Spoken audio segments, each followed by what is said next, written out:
প্রতিশ্রুতি পেলেন আপনারা? আমরা এসেছিলাম, আমরা 2022 যে এসটিজি পরীক্ষা দিয়েছিলাম, আমরা এখনো রেজাল্ট পাবলিশ করে একসাথে আমাদের সবাইকে তো নিযুক্ত হয়নি। তা আমরা এসেছিলাম মুখ্যমন্ত্রী স্যারের সাথে দেখা করতে। মুখ্যমন্ত্রী স্যারের সাথে তো অনেকবার অ্যাপয়েন্টমেন্ট দিয়েছি, দেখা হচ্ছে না। আজকে যখন কথা বলেছি তখন বলেছে যে তোমরা 10 মিনিট অপেক্ষা করো, আমরা পিএর সাথে কথা বলে তোমাদের দেখা করে দিচ্ছি।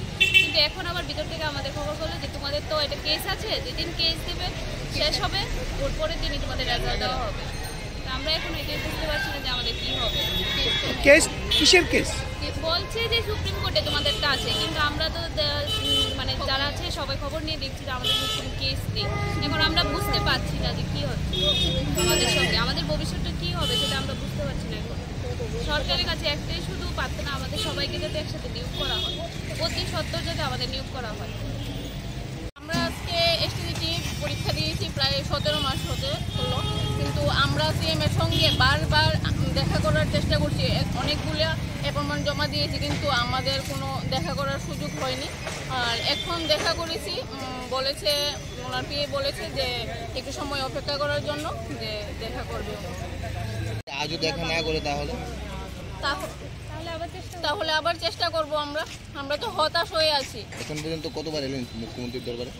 এখন পর্যন্ত তো 17 মাস ধরে প্রায় 10-12 বার এসেছি, আরও বেশি হবে, কিন্তু অনেকবার চেষ্টা করছি আমরা, হচ্ছে না, তো দেখা হচ্ছে না ওনার সঙ্গে। চেষ্টা করছি, পারছি না।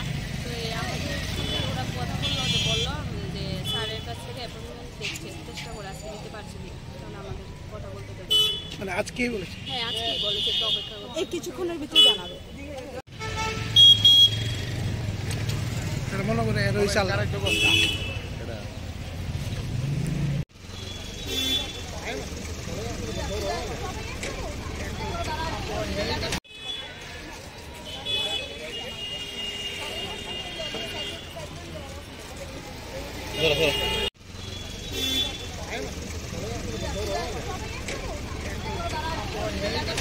না না, আমি এলাম দেখুন।